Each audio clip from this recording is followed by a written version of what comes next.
नमस्कार दोस्तों, कैसे हैं आप लोग। उम्मीद करता हूँ खुश होंगे, मज़े में होंगे। जैसा कि आप जानते हैं, मैं इस चैनल पर लाता हूँ नए नए ऑडियो बुक्स जो होते हैं कॉमिक्स से, नॉवेल से और स्टोरीज से। अगर आपको ऐसे ऑडियो बुक्स पसंद हैं तो प्लीज़ मेरे चैनल को सब्सक्राइब करें और वीडियोज़ को लाइक करें, क्योंकि मैं ऐसे कंटेंट लाता रहता हूँ। तो चलिए दोस्तों, इसी नोट पर आज की वीडियो शुरू करते हैं। आज की वीडियो में मैं आपको सुनाने वाला हूँ विमल का इंसाफ नॉवल का पार्ट 5। इसके बाकी के 4 पार्ट्स आपको ऊपर आई बटन की लिंक से मिल जाएंगे। तो चलिए दोस्तों, ज़्यादा देरी ना करते हुए शुरू करते हैं विमल का इंसाफ नॉवल का पार्ट 5। विमल किसी तरीके से नीलम को संकेत करना चाहता था कि वो वहीं बैठी रहे, लेकिन उसे ऐसा कर पाने लायक कोई तरकीब न सूझी। कुछ क्षण बाद उसने बहाने से एक बार पीछे झांका तो पाया कि नीलम उसके पीछे पीछे चली आ रही थी। तीनों वहां से कोई 1 किलोमीटर दूर स्थित एक गंदी संकरी गली में स्थित कार्लोस के होटल में पहुंचे। केवल हिप्पियों का अड्डा वो होटल नाम का ही होटल था। हकीकतन वो एक पुराना मकान था जिसको जबरन होटल में तब्दील किया गया था। वे होटल में दाखिल हुए। विमल को यह देखकर बड़ी राहत महसूस हुई कि नीलम ने उनके पीछे होटल में कदम रखने की कोशिश नहीं की। तीनों दूसरी मंजिल पर स्थित एक कमरे में पहुंचे। कमरा विमल की अपेक्षा से बड़ा था, लेकिन वहाँ अव्यवस्था का बोलबाला था। कार्लोस ने एक और बड़े मिलिट्री की किट जैसे एक बैग में से रिवॉल्वर निकालकर विमल को दिखाई। विमल रिवॉल्वरों के बारे में खाक भी वाकिफियत नहीं रखता था, लेकिन उसने बड़े गौर से उसका मुआयना किया। कम से कम देखने में वो रिवॉल्वर बड़ी खूबसूरत और बड़ी दमदार लगती थी। ठीक है, अंत में वो रिवॉल्वर वापस कार्लोस को लौटाता हुआ बोला, मैं रुपया लेकर आता हूँ। कितनी देर में आओगे? कार्लोस ने पूछा। आधे घंटे में, शायद उससे भी पहले। ठीक है, हम तुम्हें यहीं मिलेंगे। विमल ने दोनों से हाथ मिलाया और वहाँ से विदा हो गया। वो होटल से बाहर निकला। होटल से थोड़ा परे मेन रोड पर बिजली के खंभे के साथ लगी खड़ी नीलम उसे दिखाई दी। वो लंबे डग भरता हुआ उसके समीप पहुंचा। उसने उसकी बाँह थामी और होटल से विपरीत दिशा की तरफ चलने लगा। क्या हुआ? नीलम ने पूछा। काम बन गया है, विमल ने बताया। 7,000 रुपये में एक अच्छी खासी ऑटोमेटिक रिवॉल्वर मिल रही है। ओह, मैंने उन लोगों को कहा है कि रिवॉल्वर का ग्राहक कोई और है। मैं सिर्फ बिचौलिया हूँ। मैं उन्हें ये कहकर आया हूँ कि मैं ग्राहक से रुपए लेने जा रहा हूँ। अब थोड़ी वक्त गुजारी करनी होगी। कितनी? मैंने उन्हें आधे घंटे में लौट आने को कहा है। आधे घंटे का क्या है, वो तो 5 मिनट में गुजर जाएगा। विमल ने घूर कर उसे देखा। घूर क्यों रहे हो? वो बोली। तुम्हें नहीं मालूम? नहीं मालूम। मालूम होता तो पूछती। नीलम की बच्ची, आधा घंटा 5 मिनट में कैसे गुजर जाएगा? वो तो ऐसे ही कहते हैं। नीलम शर्माई, हड़बड़ाई। मेरा मतलब है फटाफट गुजर जाएगा। क्या कहने? आओ सड़क पर घूम कर आए। दोनों फुटपाथ पर चलने लगे। वीटी स्टेशन तक चक्कर लगाने में आधा घंटा हो गया। फिर विमल ने अपनी पतलून की जेब में से नोटों का एक पुलंदा निकाला और उसमें से 7,000 रुपये गिनकर अलग किए। 7,000 रुपये उसने अपनी जैकेट की ऊपर की जेब में रख लिए। मैं जाता हूँ, वो बोला। तुम यहीं रहना। नीलम ने सहमति में सिर हिलाया। विमल ने आगे कदम बढ़ाया। सुनो, नीलम व्यग्र भाव से बोली। विमल टटका, घूमा और झल्लाए सुर में बोला। टोक दिया ना पीछे से, अब जरूर काम में घपला होगा। नीलम ने बड़े कातर भाव से उसकी तरफ देखा। क्या है अब? तुम्हें वहाँ कोई खतरा तो नहीं? कैसा खतरा? शायद वे तुम्हें लूटने की कोशिश करें। उनकी ऐसी कोई नीयत होती तो ये काम वो पहली बार में ही कर गुजरे होते। और फिर वो भरा पूरा होटल है, वहाँ ऐसी कोई हरकत मुमकिन नहीं। पक्की बात? हाँ। फिर ठीक है, अब पीछे से आवाज़ ना देना। नीलम ने सहमति में सिर हिलाया। और ना ही मेरे पीछे आने की कोशिश करना। नीलम ने फिर सहमति में सिर हिलाया। विमल वापस होटल की तरफ बढ़ा। वो होटल में दाखिल हुआ और सीधा दूसरी मंजिल पर पहुंचा। कार्लोस के कमरे का दरवाज़ा बंद था, लेकिन भीतर रोशनी थी। उसने दरवाजे पर दस्तक दी। दरवाज़ा कार्लोस ने खोला। विमल फौरन भीतर दाखिल हो गया। कार्लोस ने उसके पीछे द्वार बिड़का दिया। पैसे लाए हो? कार्लोस बोला।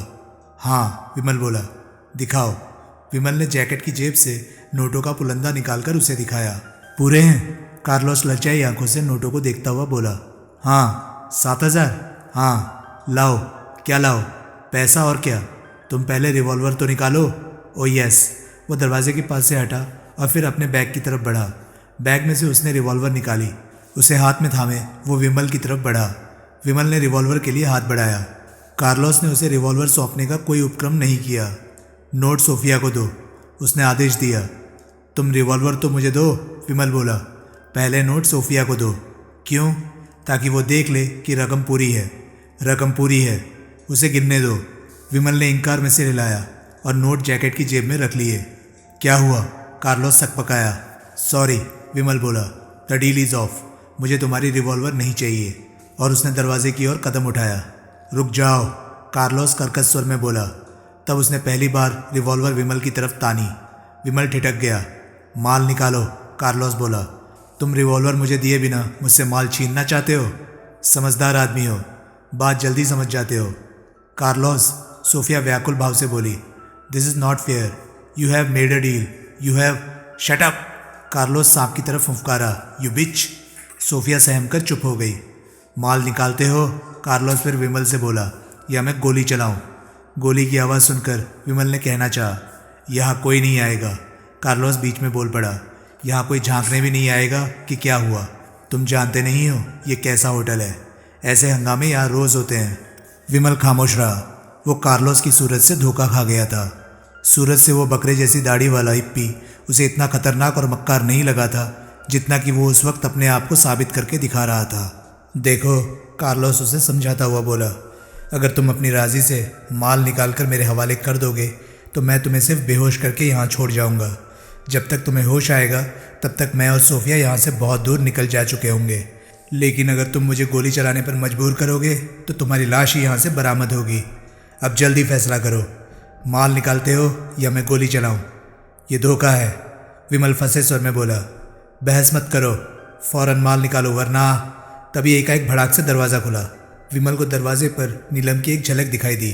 कोई चीज़ हवा में लहराई, फिर कार्लोस के मुंह से एक चीख निकली।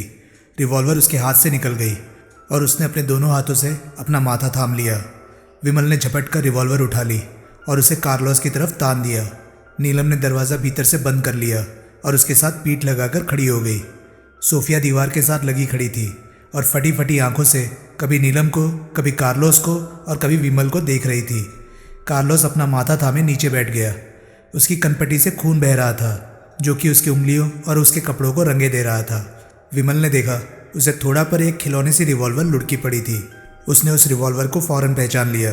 वो वही रिवॉल्वर थी जो उसने शांतिलाल नाम के कंपनी के एक ओहदेदार से छीनी थी और बाद में नीलम को सौंप कर जिसे वो भूल गया था। नीलम ने बड़े अनोखे तरीके से उस रिवॉल्वर का इस्तेमाल किया था। रिवॉल्वर से गोली चलाने की जगह उसने उसे पत्थर की तरह कार्लोस पर फेंक कर मारा था। विमल ने आगे बढ़कर वो रिवॉल्वर भी उठा ली। उसने उसे नीलम की तरफ उछाल दिया। नीलम ने बड़ी दक्षता से उसे हवा में ही लपक लिया। उसने रिवॉल्वर को कार्लोस की तरफ तान दिया, लेकिन रिवॉल्वर थामने के उसके अंदाज को देखकर विमल के लिए अपनी हंसी रोकना मुहाल हो गया था। वो रिवॉल्वर को इस प्रकार मुट्ठी में भींचे हुए थी कि केवल नाल ही मुट्ठी से बाहर दिखाई दे रही थी और उसके ट्रिगर पर उसकी कोई उंगली नहीं थी। कार्लोस ने होटल के बारे में ठीक कहा था। उसकी चीख की आवाज़ सुनकर किसी के कान पर जूं भी नहीं रहेंगी मालूम होती थी। वहाँ कोई नहीं पहुँचा था। विमल ने प्रशंसा और आश्वासनपूर्ण नेत्रों से नीलम की तरफ देखा और फिर बड़े कर्कश स्वर में सोफिया से बोला, रिवॉल्वर की बाकी गोलियां कहाँ हैं? सोफिया ने भयभीत भाव से फिर बैग की तरफ संकेत कर दिया। विमल ने बैग टटोला और उसमें से 9 मैगजीन बरामद कर ली। चलो, वो दरवाजे की तरफ बढ़ता हुआ नीलम से बोला। सुनो, सोफिया व्यग्र भाव से बोली। विमल टिटका। उसने घूर कर सोफिया की तरफ देखा। पप्पा। सोफिया अपने सूखे होठों पर जुबान फेरती हुई बोली, पैसा? कैसा पैसा? विमल व्यंग्यपूर्ण स्वर में बोला, इस रिवॉल्वर की कीमत? हाँ, कीमत हासिल होने वाले हालात तो तुम्हारे इस दगाबाज यार ने, उसने एक नफरत भरी निगाह कार्लोस पर डाली, ख़त्म कर दिए। ये मुझे रिवॉल्वर दिए बिना मुझसे पैसा छीनना चाहता था। मैंने इसे पैसा दिए बिना इससे रिवॉल्वर छीन ली। हिसाब बराबर। लेकिन क्या लेकिन? मुझे कार्लोस की दगाबाजी का अफसोस है। मुझे नहीं मालूम था ये ऐसा करेगा। चलो, अब तो मालूम हो गया। जॉनी, मैं इसे छोड़ना चाहती हूँ। अगर तुम मुझे कुछ पैसा दे दो तो मेरा काम आसान हो जाएगा। मैं अभी इसकी सोबत से किनारा कर लूँगी। यू बिच, कार्लोस गुर्राया। यू बास्टर्ड, सोफिया दांत पीसती हुई बोली। You filthy, double crossing, Italian bastard. Carlos ने आंखों से भाले बर्छियाँ बरसाते हुए सोफिया की तरफ देखा, लेकिन मुंह से कुछ न बोला। सोफिया फिर विमल की तरफ घूमी और याचनापूर्ण स्वर में बोली, जॉनी प्लीज़। विमल एक क्षण हिचकिचाया, फिर उसने जेब से नोटों की गड्डी निकाल ली। विमल, नीलम कर्कश स्वर में बोली, कोई ज़रूरत नहीं। विमल ने उसकी बात की तरफ ध्यान नहीं दिया। उसने गड्डी में से 10-10 के 20 नोट निकाले और उन्हें सोफिया की तरफ उछाल दिया। हवा में फड़फड़ाते कुछ नोट सोफिया के सामने फैले दोनों हाथों में आए और कुछ बिखर गए। थैंक यू, वो बोली। Thank you. वो फर्श पर गिरे नोट गिनने लगी। विमल कार्लोस की तरफ आकर्षित हुआ। कार्लोस ने दहशत भरी निगाहों से विमल की तरफ देखा। विमल ने अपने पाँव की एक भरपूर ठोकर उसके पसलियों में जमाई और नफरत भरे स्वर में बोला, जो हरकत अभी तुमने मेरे साथ की है उसके बदले में जी तो चाहता है कि तुम्हारे जिस्म से यूं तुम्हारी चमड़ी उधेड़ दूं जैसे संतरा छीला जाता है। लेकिन शुक्रगुजार हो अपने बनाने वाले का हरामजादे कि मैं तुझे बख्श रहा हूँ। उसने एक ठोकर उसकी पसलियों में रसीद की। कार्लोस गेंद की तरह परे लुढ़क गया। विमल और नीलम कमरे से बाहर निकल आए। वे सीढ़ियों के पास पहुंचे तो एकाएक नीलम बोली, मैं 1 सेकंड में आई। इससे पहले कि विमल कुछ समझ पाता वो दौड़कर वापस कार्लोस के कमरे में घुस गई। विमल के दिए नोट अभी भी सोफिया के हाथ में थे। सोफिया ने शशंक भाव से नीलम की तरफ देखा। नीलम ने एक ही झपट्टे में सारे नोट उसके हाथ से छीन लिए और क्रूर स्वर में बोली, समुद्र में हुए अभिसार की ये कीमत बहुत ज़्यादा है, लेकिन अगर अभी बाहर जाकर मेरे मर्द के सामने कोई चू चपड़ करने की कोशिश की तो मैं तेरा कलेजा भून कर खा जाऊंगी। समझ गई विलायती कुतिया? नीलम ने नोट अपने बैग में ठूसे और बाहर निकल गई। क्या हुआ था? विमल ने पूछा। कुछ नहीं, नीलम बड़े इत्मीनान से बोली, मेरी लिपस्टिक गिर गई थी। विमल ने हैरानी से उसकी तरफ देखा। चलो। वे होटल से बाहर निकले। गली से निकलकर मेन रोड पर आने तक दोनों में से कोई कुछ न बोला। मैंने, एकाएक विमल बोला, तुम्हें अपने पीछे आने से मना किया था। नीलम बड़े इत्मीनान से बोली, लेकिन सोचो अगर मैं मान गई होती तो अभी तुम्हारी क्या गत बनती। विमल ने कोई सख्त बात कहने के लिए मुंह खोला, लेकिन फिर इरादा बदल दिया। वो एक क्षण खामोश रहा और फिर तनिक चिंतित भाव से बोला, शांतिलाल वाली रिवॉल्वर को तो मैं भूल ही गया था। अच्छी याददाश्त है तुम्हारी सरदार जी। नीलम बोली, मुझे सरदार मत कहो।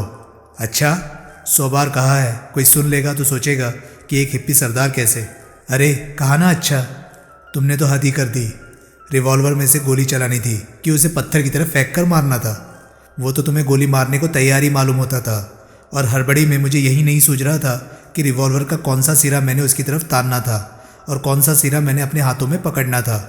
अगर तुम्हारा निशाना चूक जाता और रिवॉल्वर उसकी खोपड़ी से न टकराती तो जानती हो क्या होता? वो हम दोनों को शूट कर देता। तो क्या बुरा होता? हम दोनों एक साथ शहीद होते तो परलोक में भी साथ बना रहता। बकवास मत करो। जो आ गया सरदार जी। विमल ने एक जोर की चपत उसकी खोपड़ी पर जमाई। मेरा मतलब है प्राणनाथ। दोबारा गलती ना हो। नहीं होगी मेरे मालिक। वैसे जो हुआ गोली चलाने से अच्छा हुआ। शुक्र है, माना तो सही। फिर भी तुम्हें ऐसा नहीं करना चाहिए था। लो, ये तो वही मसल हुई कि चित भी मेरी और पट भी मेरी। जो मैंने किया वो मुझे नहीं करना चाहिए था और जो मैंने नहीं किया वो भी मुझे नहीं करना चाहिए था। लफ्ज़ों के पीछे लट लेकर मत पड़ जाया करो। बात का मतलब समझने की कोशिश करो। मेरी वजह से अगर तुम्हें कुछ हो जाता तो, और अगर तुम्हें कुछ हो जाता तो? मेरी बात अलग है, तुम्हारी बात अलग नहीं है। तुम्हारी जान मेरी जान है। नीलम, विमल तनिक भर्राए स्वर में बोला, 12 घंटों में दूसरी बार तुमने मेरी जान बचाई है। मैंने अपनी जान बचाई है। पहले भी कहा था, फिर कहती हूँ, हमेशा कहूँगी, तुम्हारी जान मेरी जान है। विमल खामोश हो गया। अगली सुबह भी होटल सी व्यू के सामने फहराते झंडों में सफ़ेद झंडा विमल को ना दिखाई दिया। अपने अगले आक्रमण के लिए अब वो तैयार था। वो इमारत हरनबी रोड के एक ब्लॉक के ऐन कोने में थी, जिसमें कि कंपनी की छत्र छाया में क्लब 29 की ओट में गैरकानूनी कैसीनो चलता था। इमारत पर सामने प्रवेश द्वार के ऊपर बाएं से दाएं और कोने पर ऊपर से नीचे को 2 जलते बुझते नियॉन साइन लगे हुए थे, जिन पर लिखा था क्लब 29। रात की 8 बजे के करीब अपनी पूरी सजधज के साथ विमल और नीलम एक नई इम्पाला कार पर सवार होकर वहां पहुंचे। इम्पाला चोरी की थी और उसे विमल ने उसी शाम क्रैफोर्ड मार्केट के सामने चुराया था। पीटर वाली टैक्सी विमल ने फ्लोरा फाउंटेन पर खड़ी कर दी थी और वहां से क्लब 29 का मुख्तसर सा फासला उन्होंने चोरी की उस इम्पाला पर तय किया था। उसकी योजना में इम्पाला का कोई व्यापक रोल नहीं था, इसलिए उसने उसके नंबर प्लेटों को तब्दील करने या उन पर लिखे नंबरों को ना पढ़ा जा सकने लायक बनाने का कोई उपक्रम नहीं किया था। नीलम को वहां लाने के हक में वो नहीं था, लेकिन नीलम ने किसी भी कीमत पर उसे अकेला जाने देना कबूल नहीं किया था। डोरमैन ने विमल को नई इम्पाला में वहां पहुंचते देखा तो वो एडवांस में सम्मान की मुद्रा बनाकर खड़ा हो गया। विमल ने इम्पाला को क्लब के कंपाउंड में पार्क किया। दोनों बाहर निकले और क्लब के मुख्य द्वार की तरफ बढ़े। उस वक्त विमल शानदार सूट पहने था और नीलम दुल्हन से जरा ही कम भड़कीले लिबास में थी। ऐसी चमचम करती जोड़ी क्लब में आती डोरमैन ने कम ही देखी थी। डोरमैन ने बड़े अदब से उनके लिए दरवाज़ा खोला। नीलम पर से उसकी निगाहें हटाए नहीं हट रही थी। दोनों भीतर दाखिल हुए। उन्होंने स्वयं को एक विशाल हॉल में पाया। वो हॉल 2 भागों में विभक्त था। दाईं ओर शीश महल जैसी सजावट वाला बार था और बाईं ओर डाइनिंग हॉल था।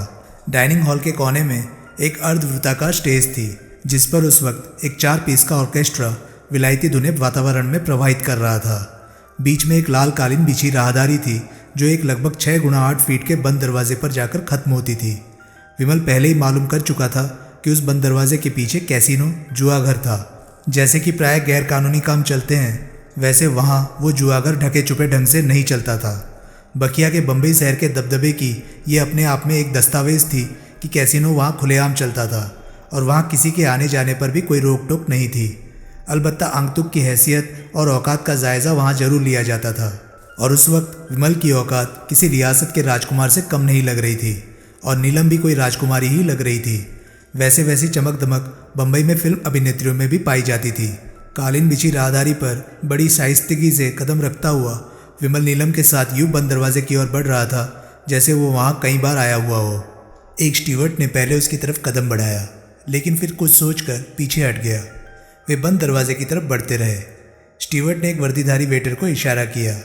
वेटर ने दौड़कर उनके लिए बंद दरवाज़ा खोला। वे कैसीनो में दाखिल हुए। दरवाज़ा उनके पीछे निशब्द बंद हो गया। भीतर बाहर के हॉल जितना ही बड़ा हॉल था, लेकिन उसकी सज धज बाहर से कहीं उम्दा थी। पूरी तौर में वातानुकूलित उस हॉल में उसका अपना बार था और वहाँ हर प्रकार के देसी विलायती जुए का इंतज़ाम था। विमल को वहाँ सबसे अधिक टेबलें रोलेट की दिखाई दी। हॉल के पृष्ठभाग में कैशियरों के बैंकों जैसे जालीदार पिंजरे थे। पिंजरे की जाली छत तक जाती थी। उसके पिछवाड़े में 2 दरवाजे थे। एक दरवाज़ा बंद था और उसमें भीतर की तरफ से ताला लगा हुआ था। वो दरवाज़ा पिंजरे से बाहर निकलने का इकलौता रास्ता था। दूसरा दरवाज़ा एक छोटे से कमरे का था, जो कि आधा खुला हुआ था और जो कैसीनो का स्ट्रांग रूम था।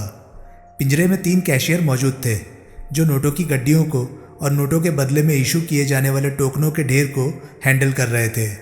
सिक्योरिटी का जैसा इंतज़ाम आमतौर पर ऐसी जगहों में होता है, विमल ने मन ही मन बड़ी चैन की सांस लेते हुए महसूस किया कि वैसा वहाँ नहीं था। इसका एक ही मतलब हो सकता था। शायद बखिया ने कभी सपने में भी नहीं सोचा था कि उसके किसी ठिकाने पर डाका पड़ सकता था। उसकी निगाह में वहाँ पुलिस का आगमन हो सकता था, लेकिन किसी डाकू का नहीं। किसकी माँ ने 1.25 सेर सौंठ खाई थी, जो काले पहाड़ के किसी संस्थान की तरफ मैली आंख भी उठाने की हिम्मत कर पाता, और किसी छोटी मोटी अनपेक्षित फसादी घटना को काबू में करने के लिए एक आध गार्ड भी काफ़ी था। और फिर कैशियरों का पिंजरा हमेशा बंद रहता था और उसके इकलौते दरवाजे को भीतर की तरफ से ताला लगा रहता था। और भी गड़बड़ होने की सूरत में काउंटर के नीचे एक अलार्म बेल का बटन लगा हुआ था, जिसे दबाने में घंटी उस नज़दीकी पुलिस पोस्ट पर बजती थी जिसकी की प्रोटेक्शन उस कैसीनो को हासिल थी, और जहाँ से पलक झपकते ही पुलिस की पूरी गारत वहाँ पहुँच सकती थी। यानी कि कैसीनो को लुट जाने का कोई खतरा नहीं था। विमल और नीलम पहले सीधे बार पर पहुँचे।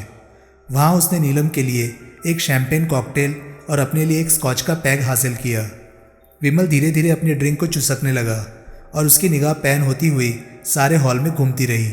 लोगों की आवाजाही से उसने अंदाज़ा लगाया कि टॉयलेट पिछवाड़े में कहीं था और उसकी तरफ का रास्ता कैशियरों के पिंजरों के करीब से होकर जाता था। 10 मिनट उन्होंने बार पर गुजारे। फिर वो नीलम को वहीं छोड़कर कैशियरों के पिंजरे के पास पहुंचा। उसने जाली में बने 3 झरोकों में से एक में हाथ डालकर कैशियर के सामने 5,000 रुपये रख दिए। कैसे टोकन दूँ सर? कैशियर ने शिष्ट स्वर में पूछा। केवल 100 के, विमल बोला। कैशियर ने प्लास्टिक की एक आयताकार ट्रे में लाल रंग के 50 टोकन रखकर ट्रे उसकी तरफ बढ़ा दी। विमल ट्रे लिए वापस लौटा। नीलम भी बाहर से हटकर उसके पास पहुंची। ये क्या जहर पिला दिया तुमने मुझे? वो मुंह बिगाड़ कर बोली। तभी तो मैं कहता था, विमल दांत पीसता हुआ बोला। मुझे अकेला जाने दे, मेरे साथ मत मर।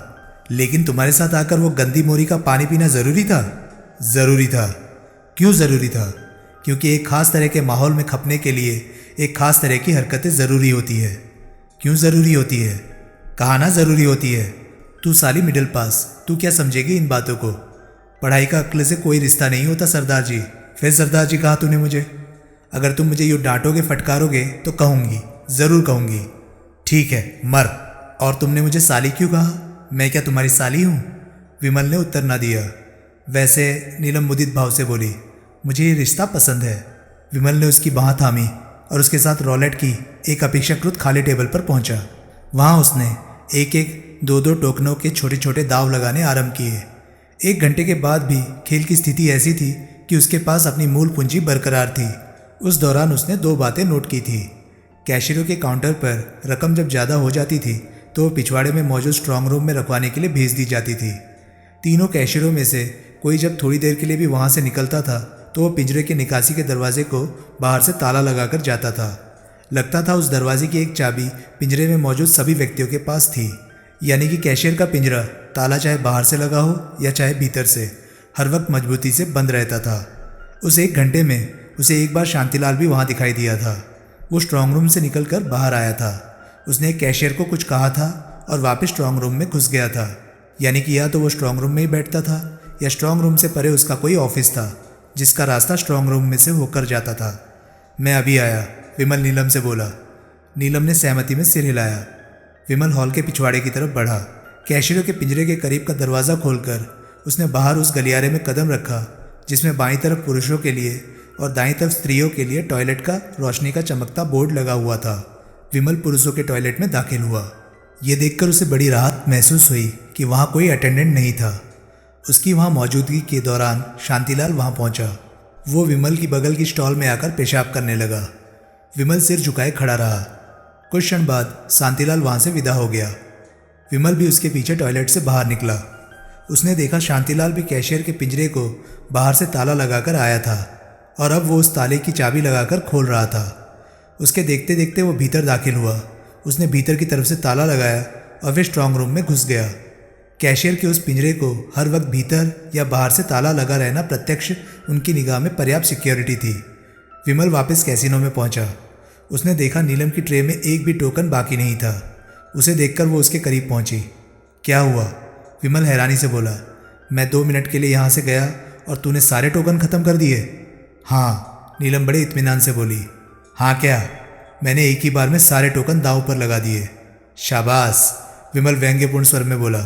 बहुत अच्छा किया। 7 मेरा लक्की नंबर है, हमेशा साथ देता है, लेकिन इस बार पता नहीं क्या हुआ कि नहीं लगा। तूने कंगाली में आटा गीला वाली मसल तो सुनी होगी। सुनी है। उसका मतलब भी आता होगा? नहीं, मतलब नहीं आता। बड़ी अच्छी बात है। वैसे ये खेल बढ़िया है। हाथ के हाथ हार जीत का फैसला हो जाता है। पहिया घूमा, पहिए में बॉल फिरी, बॉल रुकी। शट अप, विमल दांत पीसकर बोला। क्या? नीलम हड़बड़ाई। खर दिमाग, अब तुझे शटअप का मतलब भी नहीं आता होगा। आता है। आता है तो होती क्यों नहीं? क्या? शटअप। लेकिन बेवकूफ़, यहाँ हम तफरी के लिए नहीं आए हैं। ओह, ये तो मैं भूल गई थी। सॉरी सरदार प्राणनाथ, गलती हो गई।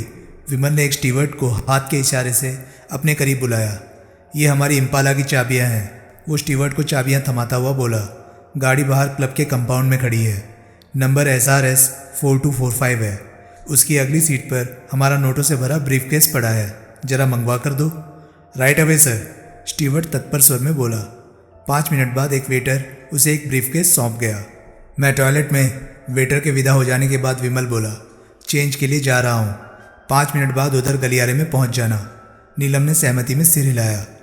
विमल ब्रीफकेस संभाले लंबे डग भरता टॉयलेट की ओर के दरवाजे की तरफ बढ़ा। किसी की उस तरफ कोई खास तवज्जो नहीं थी। वो टॉयलेट में पहुंचा। वो एक लेवेटरी में घुस गया। अपने पीछे उसने चिटखनी लगा ली। उसने कमोड का ढक्कन गिराया और उस पर ब्रीफकेस रखकर उसे खोला। भीतर कपड़े थे। उसने अपना कोट उतार दिया और उसके स्थान पर हाई नेक का पुलोवर पहन लिया। पुलोवर के नीचे उसकी सिल्क की शानदार कमीज, टाई तथा टाई में लगा हीरे का टाइपिन छुप गए। अपने हाथ में पहनी घड़ी और गन मेटल की अंगूठी उतार कर उसने पतलून की जेब में रख ली। ब्रीफकेस में से उसने एक गोल्फ कैप निकालकर अपने सिर पर पहनी और उसे सामने से माथे पर आंखों तक झुका लिया। अपनी आंखों पर से तार के फ्रेम वाला प्लेन चश्मा उतारकर उसने उसके स्थान पर एक बड़े बड़े शीशे वाला काला चश्मा लगा लिया। फिर पुलोवर के ऊपर उसने एक जैकेट पहनी और जैकेट की दाईं जेब में पिछली रात कार्लोस नामक हिप्पी से झपटी कोल्ट रिवॉल्वर रख ली। अब वो तैयार था। उसने ब्रीफकेस बंद कर दिया और कॉमोड की सीट के ऊपर चढ़कर सावधानी से बाहर झांका। बाहर एक आदमी उसकी तरफ पीठ किए पेशाब कर रहा था। विमल प्रतीक्षा करने लगा। उस आदमी के चले जाने के बाद वो वहाँ से बाहर निकला। वो शीशे के सामने पहुँचा। सिंक पर ब्रीफकेस रखकर उसने उसे दोबारा खोला। उसमें से उसने नकली पूंछे और फ्रेंच कट दाढ़ी निकाली और उन्हें बड़े यत्न से अपने चेहरे पर चिपका लिया। अब उसने शीशे में अपनी सूरत देखी तो वो खुद अपने आप को पहचान न सका। उसने संतुष्टिपूर्ण ढंग से सिर हिलाया और शीशे के पास से हट गया। उसने गलियारे में कदम रखा। उसी क्षण नीलम वहाँ पहुंची। गलियारा उस वक्त खाली था। उसने ब्रीफकेस नीलम को थमा दिया और लगभग फुसफुसाता हुआ बोला, आखिरी लेबोरेटरी में। नीलम ने सहमति में सिर हिलाया और तुरंत लेडीज टॉयलेट में घुस गई। विमल वापस जेंट टॉयलेट में आ गया और एक कतार में बनी 4 लेबोरेटरियों में से उस आखिरी लेबोरेटरी में घुस गया जिसमें कि अभी उसने कपड़े बदले थे। वो प्रतीक्षा करने लगा। वाहिगुरु सच्चे पातशाह, वो मनी मन बुदबुदाया, तू मेरा राखा सबनी थाई। 10 मिनट बाद दरवाजे पर हौले से दस्तक पड़ी। विमल ने दरवाज़ा खोला। सामने नीलम खड़ी थी। वो फौरन भीतर दाखिल हो गई। विमल ने तुरंत दरवाज़ा बंद कर लिया। उस वक्त वो लगभग विमल जैसी पोशाक में ही थी। नीली जीन्स, हाईनेक का काला पुलोवर, नीली जैकेट, गोल्फ कैप, काला चश्मा। दाढ़ी मूछ नहीं लगी मुझसे। वो मुंह बिसूर कर बोली, तेरे से कुछ होता भी है? विमल बोला, इसलिए कहा था घर पर बैठ। लो डांट दिया। ये कहते नहीं बना कि दाढ़ी मूछ मैं लगा देता हूँ। अच्छा अच्छा। विमल ने उसके चेहरे पर दाढ़ी मूछ चिपका दी। रिवॉल्वर कहाँ है? विमल बोला, ये रही। नीलम ने जैकेट की जेब से रिवॉल्वर निकाल कर दिखाई। चलानी नहीं आती तो कम से कम पकड़नी तो सीख। अब सीख लिया है और वक्त आने दो, चलाकर भी दिखाऊंगी। वैसे ही जैसे कल चलाई थी, ईंट की तरह फेंक कर मारेगी? नहीं, अब मैं। खामोश, बाहर कोई आया है। नीलम खामोश हो गई। तो दोस्तों, ये था विमल का इंसाफ नॉवल का पार्ट 5। आपको कैसा लगा प्लीज़ कमेंट सेक्शन में मुझे लिखकर ज़रूर बताएं। और हाँ, अगर आपको वीडियोस पसंद आ रहे हैं तो प्लीज़ उन्हें लाइक करें और चैनल को सब्सक्राइब करें, क्योंकि मैं ऐसे कंटेंट लाता रहता हूँ। तो चलिए दोस्तों, मैं मिलता हूँ अब आपको अगली वीडियो में। तब तक के लिए नमस्कार, गुड बाय, सेफ रहिए, खुश रहिए, मज़े करिए।